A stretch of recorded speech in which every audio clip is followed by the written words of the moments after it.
Buenas tardes a todos. Enric, Buenas tardes. Alfons, tota la Yolanda, Vanessa, Roser. A ver, Hola. primer de tot, el objetivo de ahora es poner en marcha otro café confinado con grupos reducidos y hoy hemos invitado a Enric Morris, que es el coordinador general de Cruz Roja Cataluña.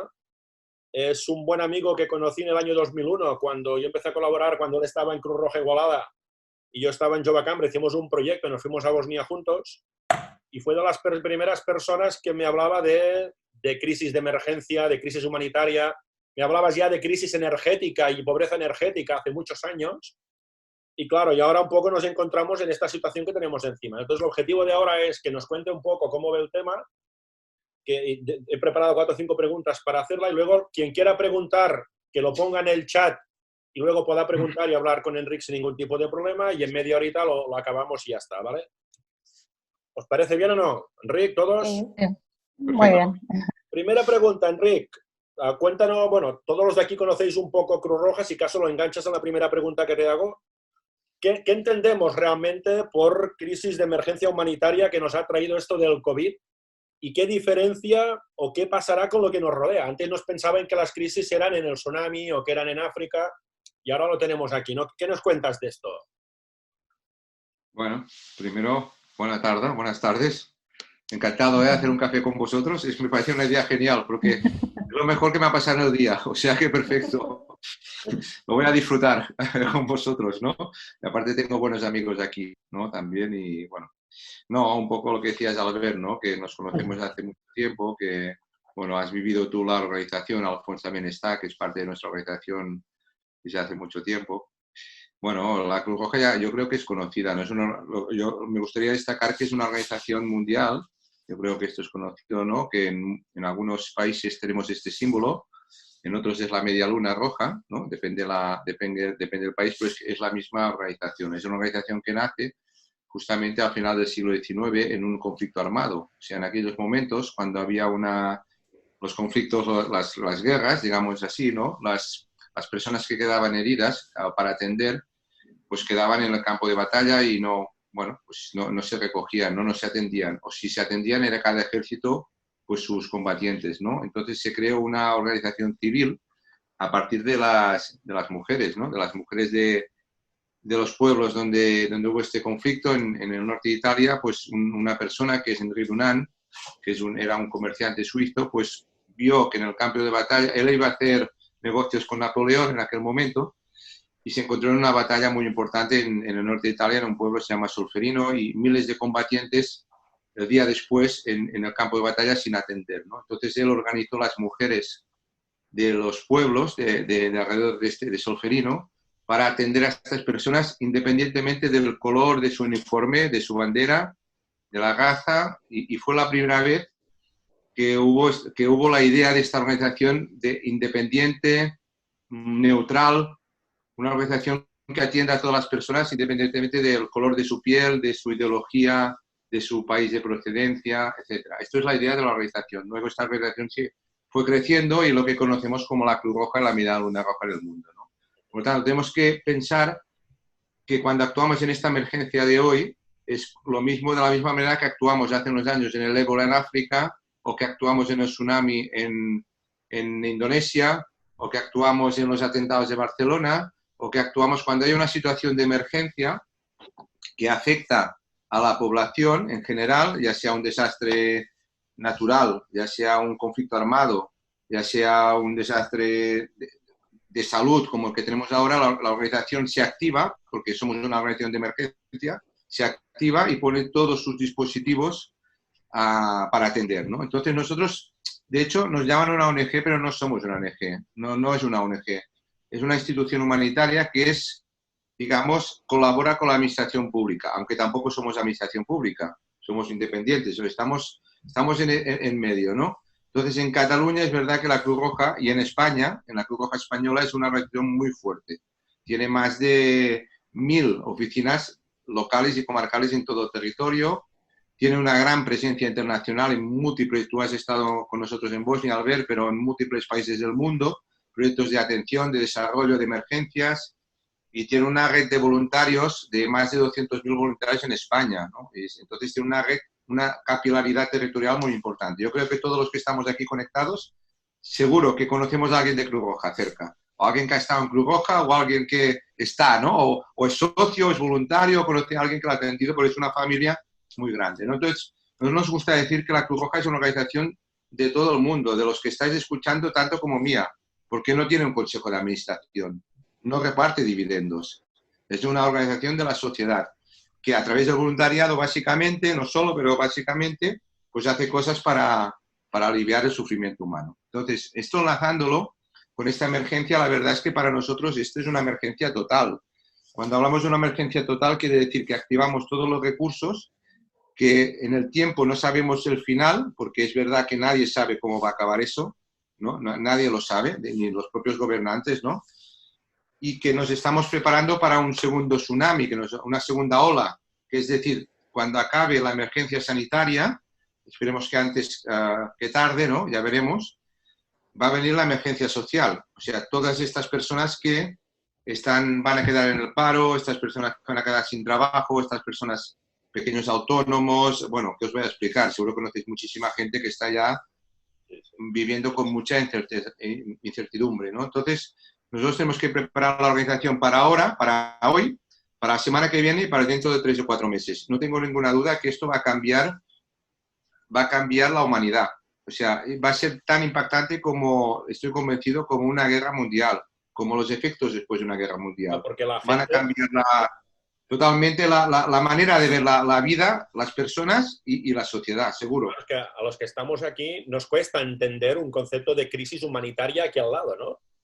Entonces, sí, cuéntanos sí. Bueno, nosotros estamos muy acostumbrados quiero decir, veíamos por la televisión, ¿no? Las epidemias, la última gran epidemia que vivimos mundial fue el ébola, si lo recordáis, hace ya 5 o 6 años. El ébola tenía una mortalidad del 98% los primeros meses. Cruz Roja Española construimos un hospital en Sierra Leone, construimos un hospital de campaña que fueron gente también nuestra de aquí, que los 3 primeros meses casi nadie sobrevivía. O sea, la mortalidad era espantosa. Claro, esto pasaba en África, pasaba lejos de aquí, ya sabéis cómo va esto, ¿no? No es un tema no es un tema de maldad o no maldad, pero el sufrimiento cuando es más cercano nos afecta más. Esto lo podemos ver en una enfermedad, cuando podemos hablar del cáncer, pero cuando tenemos un familiar que lo ha pasado, o nosotros mismos, ¿cómo cambia nuestra percepción, no?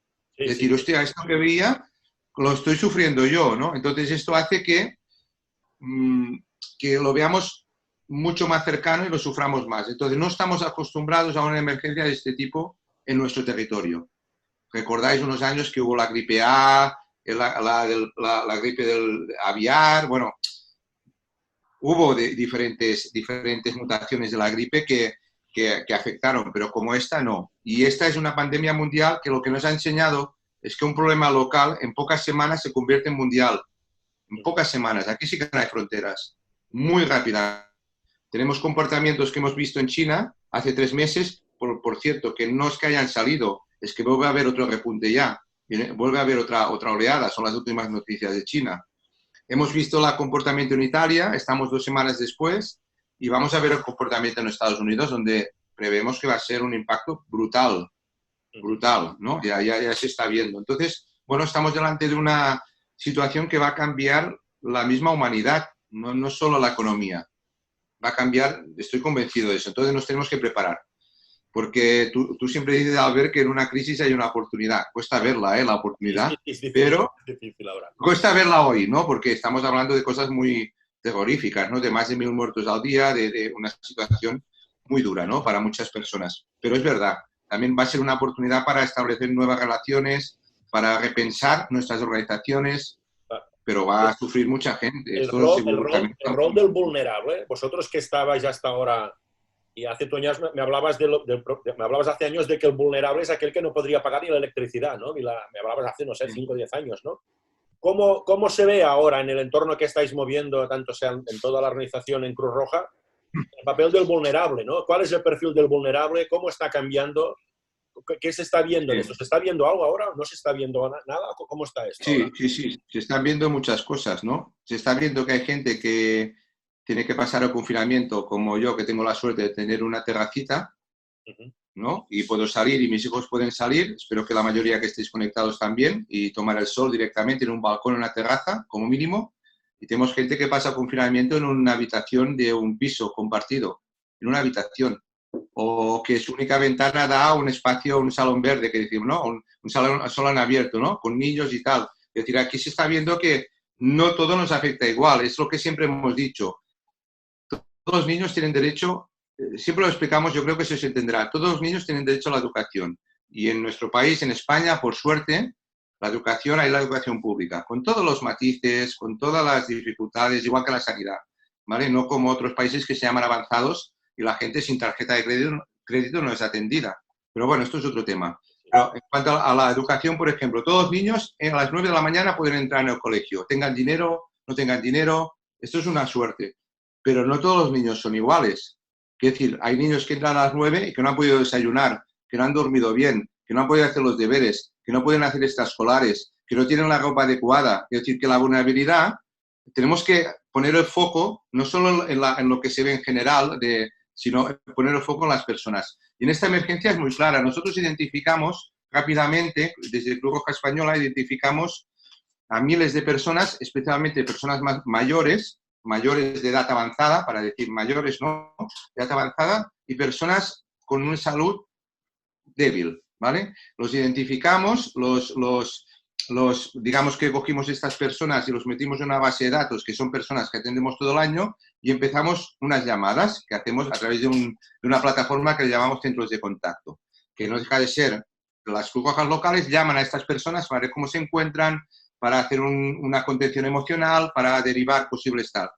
Pero claro, nos dimos cuenta luego que no solo afecta a este colectivo, también afecta a personas, por ejemplo, está emergiendo la economía sumergida, es decir, todas las personas, mayoritariamente mujeres, que iban a las casas a cuidar personas mayores o a hacer tareas de limpieza, estamos hablando de cientos de miles de personas, ¿eh? No pueden ir. Este ingreso que tenían no lo tienen ya. Por lo tanto, están siendo ya más vulnerables que otra parte de la población. Es decir, que esta emergencia nos está abriendo, nos está desnudando también como sociedad como somos, ¿no? Y están emergiendo todos estos colectivos que no llegan a final de mes, es que ya no llegaban, que tienen muchos problemas en pagar el alquiler, la hipoteca no hace falta decir, el recibo de la luz, del gas, la compra. Si encima esta gente ahora no trabaja, pues vamos a tener una crisis humanitaria en muy poco tiempo. Es nuestra máxima preocupación. Evidentemente la primera es la sanitaria, porque es salvar vidas directamente. Pero esto, por suerte, se va a estabilizar tarde o temprano. La siguiente va a ser una crisis humanitaria social, sin duda, ¿eh? O sea que un planteamiento de reforma de leyes, de presupuestos y de prioridades, o mucha gente va a sufrir mucho más que en el año 2007. Esto no estamos convencidos. Y després, antes comentabas que hay un tema que sí que me preocupa, bueno, me preocupa, estos días estoy hablando mucho con empresarios y hay el rol del empresario, ¿no?, y del directivo. Ayer estaba hablando con un grupo de empresarios y me decían los empresarios que, claro, que les ha bajado la producción, que hay gente que la tiene puesta y que les está bajando, y hay empresarios que están sufriendo muchísimo para ese escenario realmente. Y hay empleados que están acusando al empresario de explotador. Entonces, ya que Cruz Roja además nació, y comentabas anteriormente, en el concepto que la fundó un empresario, sí, cuéntanos un poco el papel o cómo están actuando los no vulnerables, digamos, los que quieren generar riqueza o tenemos que generar riqueza, y la cosa se nos ha puesto muy difícil, ¿no? Entonces, ¿cómo lo ves esa historia de empresario? Aquí hay algún empresario que tenemos gentes a nuestro cargo y claro, es que a lo mejor nuestro empleado se vuelve vulnerable, pero no podemos hacer nada, ¿no? De hecho, la fundó lo que decimos ahora un autónomo, yo creo, ¿no? Esto la fundó, puede explicar, ¿no? Enrique Dunant era casi un autónomo, que ahora diríamos, ¿no? Era un comerciante que se buscaba la vida, ¿no? Como tanta gente, ¿no? E intentaba pues tirar para adelante y dar trabajo, ¿no? Esto es lo que hacía este buen hombre, ¿no? Pero bueno, como tantas mujeres y hombres, ¿no? Esto es yo creo que hoy en día hablar de empresario malo, trabajador bueno, esto no aguanta ni 10 segundos a nadie. O sea, hay las personas, y las personas pues somos como somos, y hay de todo, ¿no? Es verdad que por ejemplo, yo estoy ahora en la zona de confinamiento territorial en Igualada estas 3 semanas, ¿vale? Trabajando aquí, Y, por ejemplo, la gente, bueno, yo creo que en todo país, pero en mi ciudad, por ejemplo, los autónomos, pequeños comerciantes, gente pequeños, la gente de innovación, que tú conoces muy bien también, a ver, están destrozados. O sea, no están facturando, se les está cobrando los impuestos. Bueno, sí, lo puedes prorrogar, pero, a ver, tienen gente, han tenido que prescindir de gente que, bueno, la mayoría gente que trabaja con ellos, que casi hay una relación de amistad, no solo una relación laboral. Las pequeñas empresas tienen una relación muy especial entre ellas. La gente que tiene 5 o 10 personas a cargo no es una empresa gigante, que hay un director de recursos humanos, sino que es gente muy próxima y está sufriendo muchísimo, ¿no? Entonces esto, claro, esto está afectando mucho, incluso algunas de las personas que ya atendimos en la crisis del 2008, muchas de ellas eran empresarios que perdieron todo, incluso su propio patrimonio. Que la gente, cuando hablas de empresario, todo el mundo se piensa que es una persona que tiene mucho poder y que tiene, no sé, que tiene una flota de aviones y que tiene coches y que tiene lujos. Y un empresario hoy en día es un pequeño héroe, desde mi punto de vista, porque, ostras, las condiciones que hay en este país, vamos, yo no creo que sean las más favorables del mundo para crear una empresa ni para mantenerla. En esto estoy convencido, ¿no? Entonces, claro, hay mucha inseguridad, hay mucho miedo, y estas personas muchas veces se convierten en vulnerables y los tenemos que atender. Hemos visto casos extremos de personas empresarias y pequeños emprendedores que han acabado asistiendo a nuestros albergues de personas sin techo. O sea, que estaban en negocio, o sea, han acabado aquí, porque han perdido, evidentemente, con muchas cosas que han pasado negativas, ¿eh? Han perdido su empresa, han perdido su patrimonio y ha acabado, ya sabéis esto, en problemas personales, en adicciones, y al final, que sí que el recorrido no es tan largo, ¿eh? No está tan lejos esto. No sé si me lo hablabas un día tú, un día estaba comentando, no sé, era contigo o con Sor Lucía Caram, que ella me comentaba que estas crisis humanitarias, me decía, yo he visto empresarios o altos directivos que se han arruinado por la crisis humanitaria, dejan el coche a 500 metros para que no vean que tiene el coche, que lo tiene embargado aún y que no lo tiene, que es un Audi, viene avergonzado y viene destrozado por los impactos de esta crisis humanitaria, ¿no? Y entonces, bueno, es que la gente, yo creo que la gente, esto es el tema de los servicios sociales siempre, ¿no? Que siempre nos dicen, es que solo van los mismos a recibir ayudas, y esto de la FONS, y bueno, el Iván, que está por aquí también. Sí. La gente que está en este mundo, ¿no? Sabe de lo que hablo, ¿no? Que no, la gente que va allí siempre son los mismos, no sé qué, ¿no? Esto, a ver, yo no creo que haya nadie normal, mentalmente, que quiera vivir de ayuda humanitaria, porque es horrible. O sea, esto que tener que explicar la vida a 10 personas, al asistente social, al trabajador social, de explicar tu vida, desnudarte, explicar tu vida para recibir 10 paquetes de arroz, sinceramente, o sea, yo creo que nadie quiere eso. Lo estoy exagerando para que se vea. Sí, que es muy duro pedir ayuda. Y más cuando eres una persona que está acostumbrada a tirar adelante, a tirar a tu familia. Es muy duro, es muy difícil. La gente, tenemos que dignificar la atención a estas personas. Entonces, es verdad, hay muchas personas, empresarios también, evidentemente, autónomos o emprendedores, que les da mucha vergüenza, incluso esperan mucho a pedir ayuda, cuando ya no pueden más, cuando ya tienen un embargo, cuando ya no tienen una situación muy difícil, porque les da mucha, no sé, les da mucha vergüenza, ¿no? Esto, ¿no? Y nosotros, fíjate que el sistema sanitario, es curioso en este país esto, ¿eh? Cuando alguien se encuentra mal, todo el mundo ve normal ir al médico. Pero cuando alguien va a ver al trabajador social, es como una persona muy extraña. Que seguro que, esta persona no está equilibrado a nivel público, ¿eh? El prestigio o ir a los servicios sanitarios con ir a los servicios sociales. Y es igual de importante.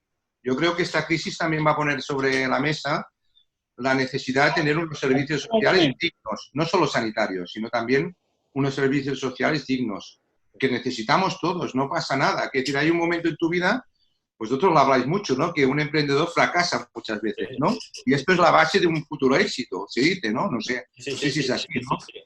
Lo que pasa es que lo pasas mal, porque tienes que pagar facturas, claro, supongo, ¿no? Y mal.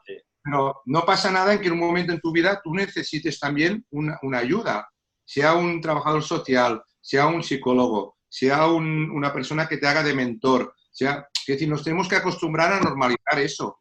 No es mejor ni peor persona. Entonces esto, pues no es así. En cambio, en la sanidad no nos pasa. También es verdad que la sanidad la utilizamos todos y los servicios sociales generalmente es una capa de población más baja. Vale, a ver, yo no tengo nada más así para preguntar. Yo creo que me queda claro que lo que estás diciendo es preparémonos, que luego de esta crisis nos viene otra crisis social mucho más extensa. Y como la idea es hacerlo en 20, media horita, si os parece, dejamos a quien quiera preguntar algo aquí 7, 8 minutos. Si alguien quiere preguntar algo, si no, vamos Saludar parando. a todo el mundo y agradecer, agradecer que estéis aquí escuchando este rollo. No, gracias a ti. Agradecerlo. Una pregunta. Gracias, bueno, gracias por explicar la experiencia. ¿Qué tipo de ayuda ofrecéis a las personas, básicamente? Sí. Muy interesante. Mira, nosotros en este momento, digamos que tenemos un objetivo prioritario, que es asegurar la logística humanitaria. Es decir, estamos haciendo llamadas, estamos llamando a personas más vulnerables que ya atendíamos durante todo el año, personas mayores, estamos viendo qué les pasa. Estas personas, muchas de ellas no tienen referentes familiares cercanos, por lo que sea. Entonces, a estas personas, por ejemplo, les estamos ayudando pues, a llevar comida a sus casas, productos farmacéuticos. Un tema tan esencial como el gas butano. En muchas viviendas el gas butano es la única energía para cocinar o para calentarse, sobre todo en pisos más pequeños y más antiguos. Entonces, tenemos 3.000 personas, 3.000 voluntarios de Cruz Roja solo en Cataluña, en este caso que yo coordino y conozco, haciendo este trabajo en los domicilios. Hemos montado 10 albergues, también en toda Cataluña, de personas sin hogar que no pueden confinarse, porque no tienen dónde confinarse. Están en la calle, ¿vale? Entonces hemos montado estos albergues, hemos tenido muchas dificultades para espacios y por muchas cosas, pero claro, estas personas, muchas de ellas, tienen detrás mochilas de enfermedad mental o de adicciones. Entonces no es fácil. O sea, una cosa es decir, bueno, vamos a hacer un albergue y vamos a poner gente, pero hay que tratarlos con dignidad. Y estas personas tienen mochilas detrás. Entonces hemos tenido que crear estos albergues más especializados. Hemos puesto nuestra flota de ambulancias también que tenemos, porque los servicios sanitarios están desbordados. En muchos sitios ayudamos a hacer traslados de enfermos para vaciar los hospitales de enfermos menos graves para que puedan tener enfermos con más gravedad. Pues estamos ayudando a todo el servicio de emergencias médicas. Bueno, tenemos muchos frentes, ¿no? Pero quizá la máxima preocupación ahora es asegurar que los 52 puntos que tenemos en Cataluña de distribución de alimentos, donde atendemos a 140.000 personas y prevemos doblar este mes las solicitudes, tengan comida dentro de 15 días. Y eso es una logística brutal, de miles y miles de toneladas de alimentos y de ayuda que tenemos que hacer llegar para que la gente, cuando vaya a los bancos de alimentos, donde estamos, donde se les pueda dar algún tipo de ayuda, porque prevemos que va a haber un... Vaya, yo es que no sé dimensionarlo, la verdad, espero equivocarme, pero van a haber miles y miles de personas que van a necesitar ayuda básica a final de este mes ya. Esto es el gran reto humanitario. Yo creo que desde nuestra generación nunca hemos vivido, nuestra generación, nuestros abuelos seguro que sí, y seguramente nuestros padres ya no. Yo soy mayor, tengo 54. Pero aquí hay gente muy joven. Pero nosotros, yo creo que no hemos vivido otro reto humanitario como este en nuestro país. Sí en el mundo, pero en nuestro país no. Me cuesta dimensionar la magnitud de lo que nos viene encima si no sé que es viene encima sí o sí, pero si no activamos cambios. Vale, Roser, digas. Roser, pregunta, acabamos de preguntar. No es una pregunta, es una aportación. Bueno, buenas tardes. Yo tengo una abuela de 106 años y su hijo, mi padre, tiene 85. Y el otro día mi padre vive solo y nos decía que estaba muy agobiado, que lo empezaba a llevar mal, porque me decía, jamás he tenido restricciones para hacer lo que yo quiero. Y yo le dije, papá, viviste una posguerra, que debió ser mucho más duro. Y me dice, no. Dice, primero era un niño y no lo viví. Lo vivieron tus abuelos. Dice, pero en la vida he oído a los abuelos hablar como lo que estamos viviendo ahora. Dice, se pasó hambre, se pasó mal, pero lo de ahora, o sea, fíjate lo que está haciendo esto. Sí, porque está muy bien, porque primero que es verdad que tendemos no a olvidar, pero a minimizar las cosas malas con el tiempo. por suerte, la especie humana somos así, ¿no? Y esto es una cosa buena, es supervivencia. Es decir, aunque lo haya pasado, seguro que lo pasó muy mal de pequeño, pero como han pasado tantos años, tiendes a decir, lo pasé mal, pero minimizar. Y lo que es más próximo, eso es una razón, ¿eh? Pero tiene razón, mira, fíjate, tenemos un gran problema en el mundo que se llama avanzado, entre comillas, ¿no? Que es el tema de la soledad. Muchas personas que, aun estando con gente, se sienten solas. Y esta emergencia lo ha elevado. Estamos hablando no solo de gente mayor, ¿eh? Estamos hablando de mujeres de violencia de género, estamos hablando de personas que están solas y sentirse solo en un confinamiento, pero claro, es lo que decíamos, yo puedo salir a mi terraza, pero hay gente que lo está pasando en una habitación de un piso de Ciutat Bella, en una habitación. Cuidado, ¿eh? Y igual una familia entera con niños pequeños. Es decir, que esto está siendo muy duro. Fíjate también que tengo otra anécdota, esto le gustará al ver. Tengo un compañero mío de Cruz Roja que es Fuad, que es Fudo, que es un musulmán, un buen amigo. Bueno, hay varios que lo conocen aquí, el Iván, el Laujón y varios de la casa, ¿no? Es un refugiado bosnio que estuvo combatiendo en la guerra de Bosnia, vino en el 92, aquí en un programa que hicimos, y bueno, pues tiene su familia, se ha hecho abuelo y trabaja conmigo en Cruz Roja, ¿no? Y él me decía, yo le decía, hombre, tú has pasado una guerra. Yo le decía, ¿no? Que es mi compañero estos días, que hace el conductor. Digo, ¿qué? O sea, tú para esto nada. Y un poco lo que decías tú, ¿eh? Dices, sí, yo pasé una guerra, pero el enemigo lo veía, sabía dónde estaba. Claro que es muy peligroso, pero sabía dónde estaba al frente, sabía dónde había tal, pero es que ahora el enemigo no se ve. Y cuidado, cuando hemos estado hablando con Italia, la gente joven no es invulnerable a esta enfermedad, ¿eh? Es menos expuesta, pero no es invulnerable. En Italia, en Bérgamo, todas las personas mayores que se tenían que morir ya se han muerto. Nos llevan 2 semanas. Y esto está empezando a afectar a personas de mediana edad.